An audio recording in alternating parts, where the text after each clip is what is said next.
I'd like to start by getting your thoughts on the DaVinci video game that's out there.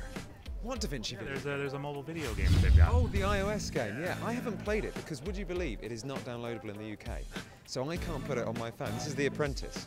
I hear it's fantastic. I hear it's like, is it The Room? Is there a game called The Room that's sort of puzzle solving? It's like that.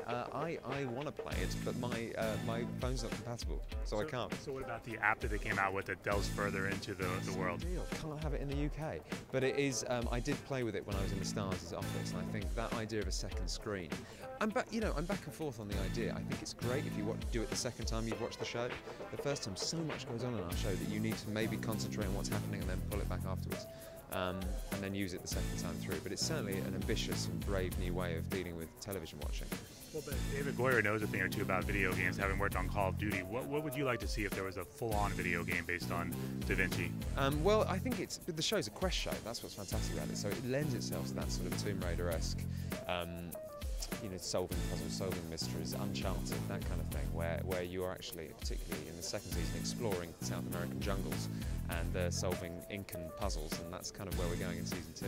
So that show, I play that game. Do you play games though? I do, not as much as I'd like to. I'm playing The Last of Us at the moment, but I just don't get time. I'm working so hard on the job that whenever I sit down and decide I'm going to have like an hour of video games, I feel like, no, I feel guilty. I should be learning my lines.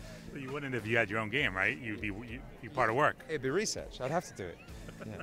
Can you talk about where things are heading in season 2? Yeah, well, just the show's expanding. We just decided that David was always saying at the end of episode 2 of the first season, we showed a map of South America on the wall of his workshop, and we can't hold off any longer. You can't keep stalling for the audience. If you say you're going to go, you've got to go.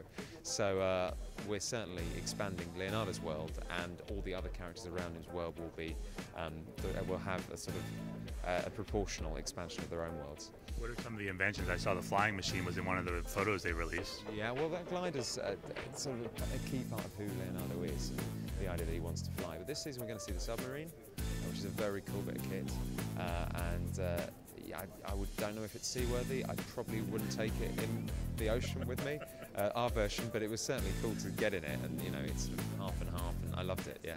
I wouldn't get in that scuba suit that you got into in the first season either. Someone actually tested that. That works. That's a real Leonardo design that actually does work, which no one, I had no idea. It's incredible. We see real figures like Vlad the Impaler from the first season entering, into the second season. Vlad really hit last year. Like, people loved the Dracula episode, and everyone was nervous about it. Stars were nervous. We read that script and went, okay, we're gonna go crazy. That's cool. I think it would be silly not to. So yeah, I'd say we're going to see some more people that you wouldn't expect. But he's still alive, right, Vlad? Well, you never saw the body. Yeah. So he could return for season 2? I mean, he could. I couldn't possibly say one way or the other.